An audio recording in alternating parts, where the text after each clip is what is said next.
এক গরিব চাচা সারাদিন রিক্সা চালায়, ঘরে খাবারও ঠিক মতো নেই, কিন্তু নামাজ শেষে মসজিদের সামনে দাঁড়িয়ে থাকে। হাতে পুরনো এক ব্যাগ, ভিতরে মাত্র 10 টাকা। সেই 10 টাকাই ছিল তার দিনের উপার্জন।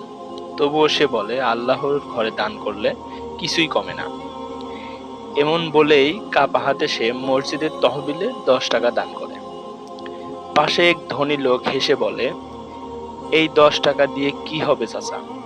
চাচা মৃদু হেসে উত্তর দেয়, আমার কাছে এইটুকুই ছিল, কিন্তু নিয়ত ছিল আল্লাহর সন্তুষ্টির জন্য।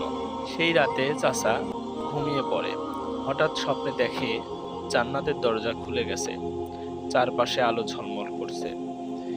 ফেরেশতা এসে বলে, তুমি যে সামান্য দান করেছিলে সেটা আল্লাহর কাছে ছিল সবচেয়ে মূল্যবান। তোমার সেই দানে আল্লাহ তোমাকে জান্নাত দান করেছেন। চাচার মুখে শান্ত হাসি, চোখে পানি টলমল করে। দান বড় না, নিয়ত বড়। আল্লাহর টাকার অঙ্ক না, মন দেখে। সবাই এই চাচার জন্য একটা সাবস্ক্রাইব করে দিবেন প্লিজ। ধন্যবাদ।